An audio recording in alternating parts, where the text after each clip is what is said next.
हाय students, नमस्कार. मी सविता आणि स्वागत आहे तुम्हा सर्वांचं या यूट्यूब चॅनलवर. मित्रांनो, आजच्या दैनंदिन जीवनात इंग्लिश या सब्जेक्टला खूपच महत्त्व आहे. ऑफिस असो, बँक असो, कोणताही बिझनेस असो किंवा जॉब असो, या प्रत्येक ठिकाणी इंग्लिशचा वापर खूप मोठ्या प्रमाणात होतो. आजकाल तर स्मार्टफोन, इंटरनेट, AI यासाठी देखील इंग्लिश येणं खूप महत्त्वाचं ठरतं.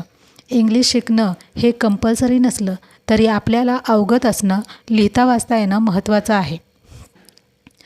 अगदी तुम्ही कोणीही असा, सरकारी कर्मचारी, नोकरी करणारे लोक, महिला, विद्यार्थी, व्यावसायिक किंवा गृहिणी, या सगळ्यांसाठीच इंग्लिश लिहिता वाचता येणं खूप महत्त्वाचं आहे. यासाठी प्रत्येकाने इंग्लिश भाषा शिकणं खूप गरजेचं आहे. बऱ्याच जणांना इंग्लिश येतंही, बऱ्याच जणांना लिहिता वाचता येतं पण बोलताच येत नाही.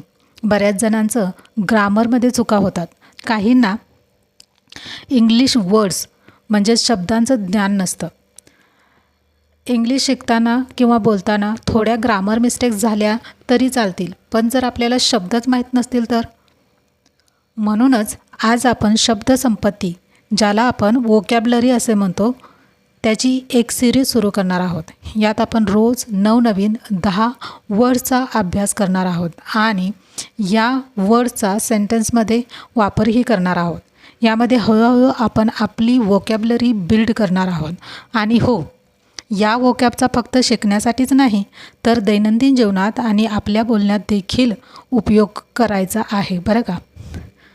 तर चला पाहूया आजचे 10 शब्द. Today's first word is believe. Believe म्हणजे विश्वास ठेवणे. यामध्ये आपण सिनोनिम्स आणि अँटोनिम्सचा देखील समावेश केलेला आहे. आणि बिलीव या शब्दाला सिनोनिम आहे ट्रस्ट, विश्वास ठेवणे, खरे मानणे किंवा समजूत असणे. याला आपण बिलीव असं म्हणतो. आणि याचा अँटोनिम आहे डाऊट. सेंटेन्स पाहूया.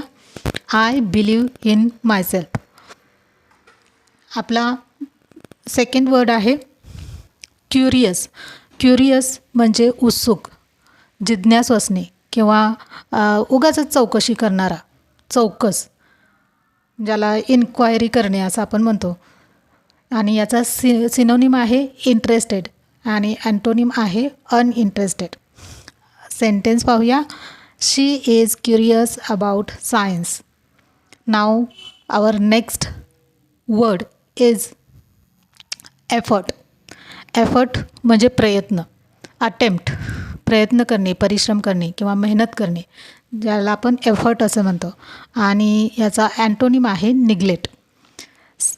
सेंटेन्स पाहूया. Success comes from effort. आणि यानंतरचा वर्ड आहे हॅबिट. हॅबिट म्हणजे सवय. सिनोनिम पाहूया. प्रॅक्टिस. प्रॅक्टिस म्हणजे सवय किंवा सराव करणे, परिपाठ करणे एखाद्या गोष्टीचा, त्याला आपण हॅबिट असे म्हणतो. आणि याचा अँटोनिम आहे इररेग्युलॅरिटी. सेंटेन्स पाहूया. Reading is a good habit. Now our next word respect. Respect म्हणजेच आदर करणे, मान देणे, एखाद्याची कदर करणे, एखाद्याला छान कॉम्प्लिमेंट देणे म्हणजेच रिस्पेक्ट होय. आणि याचं सिनोनिम आहे ऑनर आणि अँटोनिम आहे डिसरिस्पेक्ट. याचं सेंटेन्स पाहूया. Respect your parents. Now our next word is decided. Decide. Decide म्हणजे निर्णय घेणे, ठरवणे, निवड करणे किंवा निवडणे. याला आपण सिनोनिम, याचं सिनोनिम आहे चूज करणे किंवा अँटोनिम आहे hesitate. Hesitate. Now our sentence is I decided to learn English. Now our next word is future. Future म्हणजे भविष्य, जो आपला भविष्य काळ असतो किंवा भावी काळ, याला आपण फ्युचर असं म्हणतो. याला सिनोनिम म्हणून आपण टुमारो असं देखील म्हणू शकतो. आणि अँटोनिम आहे याचा past. Now sentence is work hard for your future. Now our next word is improve. Improve म्हणजे सुधारणा करणे, करेक्शन करणे. याचं सिनोनिम आहे डेव्हलप. एखादी गोष्ट बेटर करणे, त्याला आपण इम्प्रूव्ह असे म्हणतो. आणि याचा अँटोनिम आहे version. Now sentences. Practice helps you improve. Now our next word is courage. Courage म्हणजे धैर्य, शौर्य, धीटपणा किंवा आपण ज्याला ब्रेवरी म्हणतो. याचं सिनोनिम आहे ब्रेवरी किंवा boldness.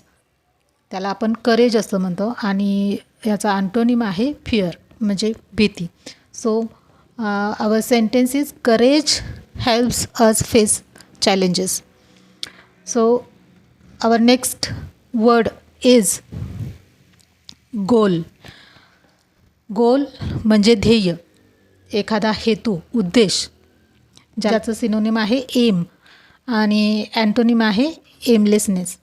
Sentences. My goal is to speak English fluently.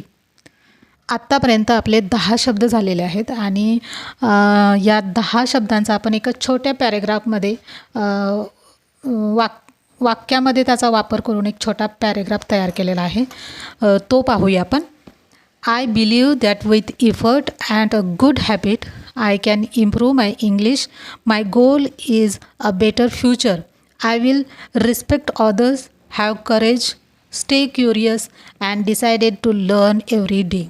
आपले झालेले 10 शब्द यामध्ये यामध्ये समावेश केलेले आहेत. सो तुम्हीही अशी प्रॅक्टिस करू शकता. आणि यानंतर एक मिनी क्विज आहे तुमच्यासाठी. ही मिनी क्विज सोडवा आणि मला कमेंट करा. व्हिडिओ आवडला असेल तर नक्कीच लाईक करा आणि तुमच्या विद्यार्थी मित्रांबरोबर शेअर करा. So thank you for watching.